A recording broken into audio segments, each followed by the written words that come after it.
Hello there, and welcome back to the channel. We are continuing Star Wars The Bad Batch. This is Season 1, Episode 5, titled Rampage. Sounds like we might get an action-packed episode here. Last time they tricked me with Cornet, I was expecting more fighting or whatever. This time with Rampage, I'm still expecting something like fighting, battle stuff. Yeah. Let's see where it goes. Last time was a bit slow, nice Star Warsy, slow episode, but it was okay. Yeah, we've had those episodes now, a couple of them, where they've landed on one planet and done a couple of things. We've met some side characters, and then they leave the planet by the end of the episode.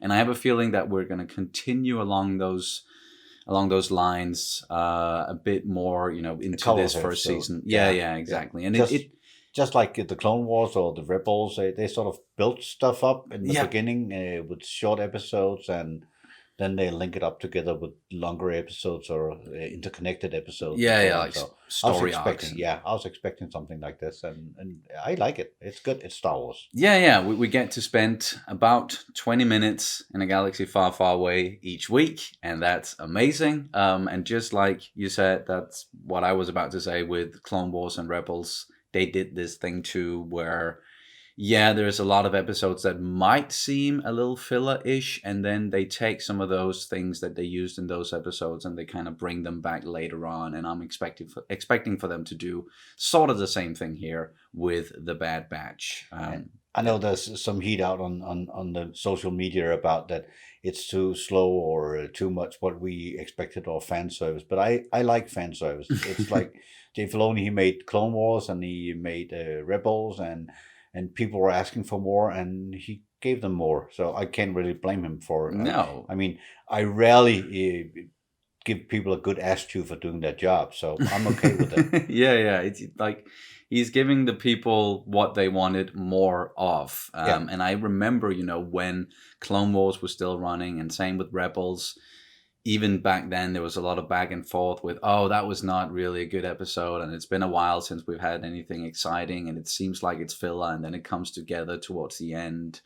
And then when you look back on it fondly. And I have a feeling, the same thing is going to happen with The Bad Batch when we get way further into the story. And for me, as I said, it's Star Wars, so anything Star Wars related, I like it, and I get a little father-son time every Friday on this, so it's perfect. It's perfect for me, and yes. I like it, and I'm entertained for 25 minutes. I'm not expected to think too deeply about it, but I'm in the Star Wars universe and enjoying it very much. Yeah, same here. We are very much enjoying the ride so far, but let's jump into it, shall we? And you can, of course, always check out our full-length reactions where you can sync up the footage with your own copy of the episode. We also have early reactions for some of the shows that we're doing. It's all over on Patreon, and the link is down in the description below. Let's go. So what planet are they going to this time? I get my own comm device. It's not a toy, Omega. Copy that. Wrecker's still using that poor gong droid. Yeah. Working out. I know an informant there named Sid. Who might be. Sorry, did they mention Ord Mantell? Well, the Jedi trusted him. Ew. I was concentrating on the gong droid. Yeah. I'm like any other kid. I can easily focus on the wrong thing for a while. Get distracted. Yep. Which one of them is Sid? I couldn't tell you. I only heard about Sid. Never actually met him. That would have been information to share earlier. Hi. What's your deal, Tiny? You're Sid. You're sharper than your friends over there. Did the Jedi have other informants? Several. But Sid was the only one I knew how to find. So she's still very intuitive. All this way for nothing. I found Sid. I never had clone deserters come to me before. Yes, well, we separated due to a fundamental difference in ideology. That's cute. You thinking I care. Tell me what you want. I'm going to use that. That's cute. At work. Yeah. Thinking that I care. Can you find out who hired her?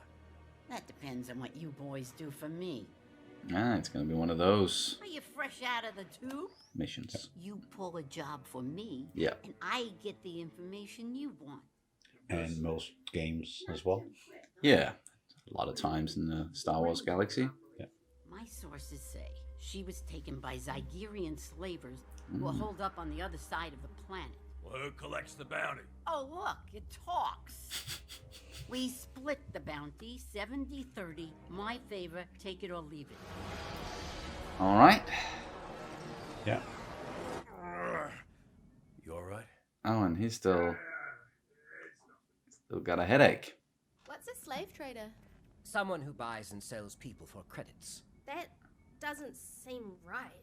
It's not. Yeah, it's really not. We're gonna stop it from happening to that kid. Simple smash and grab like that time on Kuat. I'm in. What are we waiting for? You get back to the ship.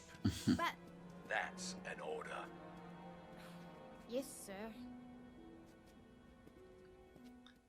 I have a feeling she's not just gonna stay on the ship. Rekka, draw the Zygerian forces out. Tech and I will grab the kid. Not a problem. Make some noise. Yeah. Go smash stuff. Rekka, smash. Echo, sit rep. Wait, what was that? Creature of some kind? Yeah. Look. Yeah. Ew, shit.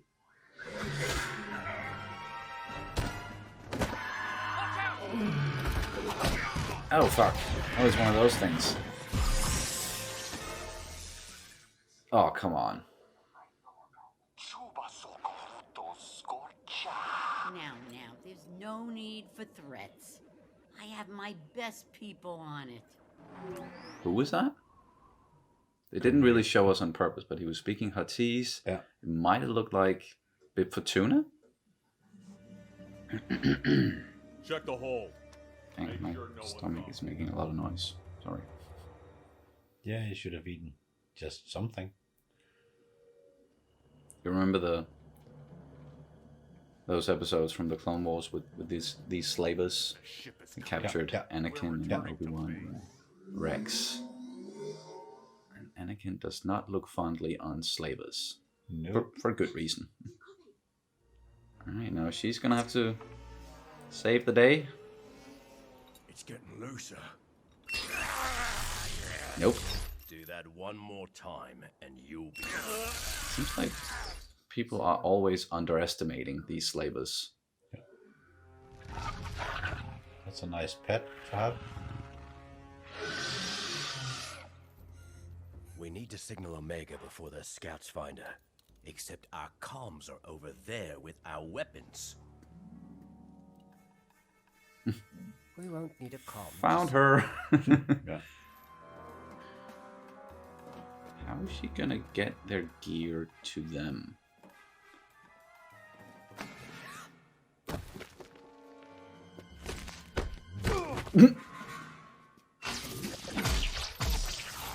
With the meddling Republic gone, we can return to Kadavo and rebuild what was taken from us. Nice name for a planet. Kadavo. Gotcha! Let me go! I found her sneaking around the cage. I wasn't sneaking. I was unlocking. Secure the cage! Matt, what the hell? Oh, I think cause that looks like a baby Rancor. That's Yeah. the one that they're supposed to rescue. Ah. And doesn't. Yeah. And that was Bib Fortuna talking to Sid, because Jabba wants his Rancor. That makes sense now. Yeah. Uchi! Uchi! Yeah. Yep. The Rancor is Moochie? What about them? Omega and I will get them to safety. You find Moochie. Right. Go for the speeders at the south entrance. Tunilas unujos, umisaba tatama. All right, they're Falleen. Yeah. Same race as Prince Caesar. Yeah. We have seen that species in the Clone Wars before, at least. Not Caesar, but just Black Sun.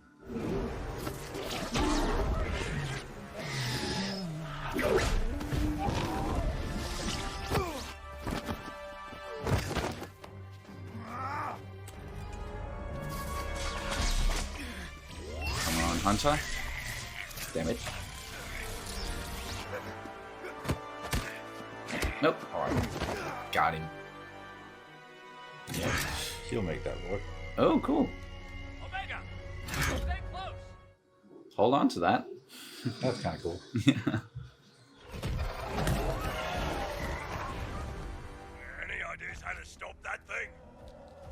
Rancors adhere to a social hierarchy. You have to challenge the Alpha for authority. Oh, that I can do. Time to wrestle a Rancor.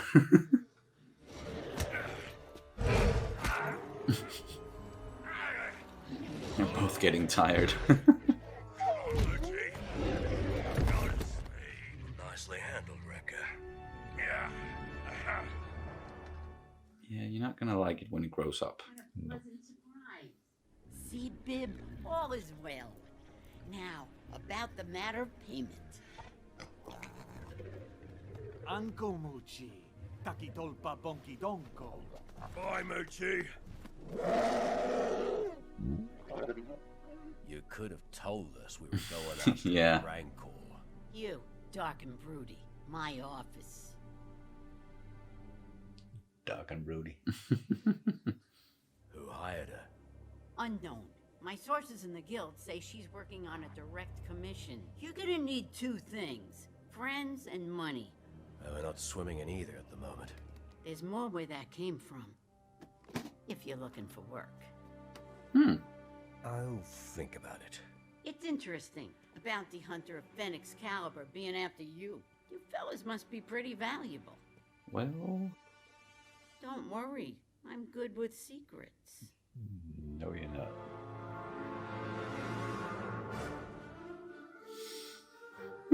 all right, yeah.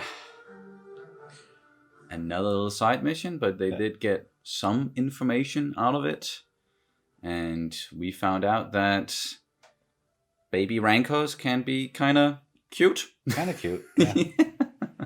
That's what I like about the cartoon Star Wars thing. They can draw it so it looks kind of cute. Yeah. Yeah. I'm wondering if that is indeed the Rancor that we see all grown up in Return of the Jedi that Luke ends up killing. That could add up. Yeah. It could add up. And I like the way that sort of interweaves with all the other stuff. So Yeah. seeing Bib Fortuna and hearing Hatice and I like that. And it's good. Yeah, weaving in some stuff that we already know about, side characters.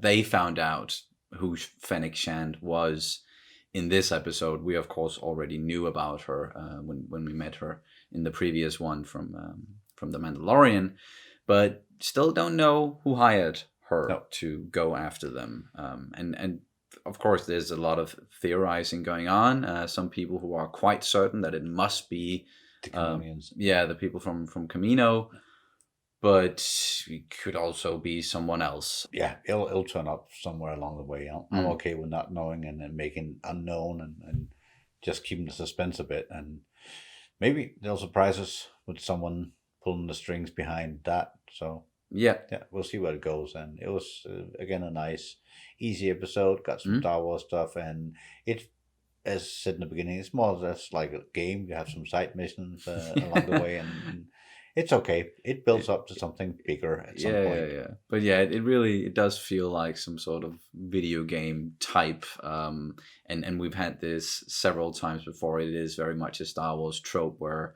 our heroes or our hero goes someplace, needs something, but has to complete a job to get that thing that they need or the information. It happened a lot in The Mandalorian as well. And I know there are a lot of people who are kind of, saying it's sort of similar also with the heroes kind of having to protect this child along the way. Although I would say that Omega is more capable than Grogu, or Grogu has the Force, and we don't know about Omega. That's also one of the theories out there, that she might be Force sensitive, but she can handle her own, and she managed to actually rescue them during this one. Yeah, I like Omega a little bit more than I like Grogu, actually, because she has the curiosity of a child, but more able and learning along the way and sort of plays more into the whole episode as well, with yes. tasks and stuff She like has that. more to do and not just being transported around and saying some cute noises once in a while. Yeah. I mean, we love Grogu. That's not. It's just a different kind of character. Yeah. And, But it's the same concept, as you said. It's the same concept with taking care of a child along the way, and then the child will grow with the experience. Yeah, a little faster with the human child, I think. Just a little bit faster. She's not 50 years old, at least. And she speaks.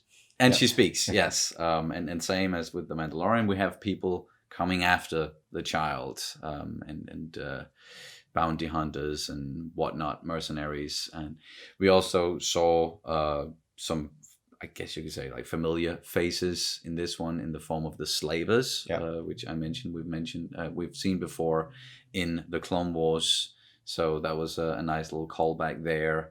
And them talking about now we are free of this meddling republic and we might be able to rebuild our slave empire because of, the empire. Now, don't know if that's necessarily true, but yeah, that's I like that they brought them back at least, and we got those connections as we already mentioned with Jabba and Bib. And I like the whole way Rancor. that it's working very well with the Rebels and Clone Wars and the films and all. And I think Dave Filoni is very good at sort of linking up the different things, filling out some plot holes along the way. And there might be a few glitches on timelines and stuff like that, but I think of it more or less like someone telling me a story, and it might change a little bit along the way, but the whole overall arch, if that sort of links together, I'm good with it. And as I also said, it's Star Wars. I love watching Star Wars. This whole graffiti thing on the walls and stuff like that, it comes from Clone Wars and Rebels more or less. Haven't seen that in the films that much, but it's okay. It fits in there. So, they used it. I'm good with it. A little bit in the Mandalorian as well, and it does lend to some sort of vibe, definitely. And as you're saying, Filoni, he's so good at weaving these stories together with some stuff that we already know about and introducing some new things that might fill some, maybe not plot holes, but at least just holes in the story and giving some extra information. So Again, an enjoyable episode. A very enjoyable episode, and because Filoni is good at this sort of linking things together, I'm still expecting something good or big or revelations along the way in the Bad Batch. It'll come in there somewhere along the way where we'll link up to all the episodes that might be a little slower, might be a little like side missions and so on. So, So I'm still good with it. I'm enjoying this very much. They are still moving the overall story along, and now we know with the Bad Batch, and we knew beforehand that okay, they're short on money and friends. Now they might have an option to at least get some money by doing bounty hunter jobs as they were offered towards the end. There's also another way you could interpret that last scene with Hunter looking at Sid after Sid said that, don't worry, I can keep a secret. Maybe him deciding that, no, you can't, and he takes her out. That would be a little bit dark, but yeah, we'll see what's going to happen there with that whole thing. And then also, once again, Wrecker. Him and his headache. That's gonna come into play at some point. Very, very sure soon. And it is the inhibitor chip. Something's going to happen. He's really getting thrown around a lot, and he's hurting his head over and over again. And again, having to fight a Rancor, a small Rancor at least, in this episode, and both of them tiring out. I love the character, but I'm sort of excited and nervous to see what they're going to do about that whole headache thing and how that's going to play into the overall story. And we got the gong droid in play once again. Yes, that distracted me from even seeing what's on the screen. So I like that. We got to confirm that, okay, they did go to Ord Mantell, but we kind of just missed it in the beginning because it was difficult not to focus on, wait, Wrecker is still using the gong droid to like work out, lift weights, lift heavy droids. A lot of fun. And from now on until next Friday, I'll think about this episode and all the other episodes and try to link up in my mind. And I am probably not the sharpest tool in the shed, but I'll make the things fit in my mind at least, and then I'm happy and ready for the next one. Yes. Next Friday. Of course, yeah. We'll be back next Friday. Is there anything else you want to add to this one? Nope.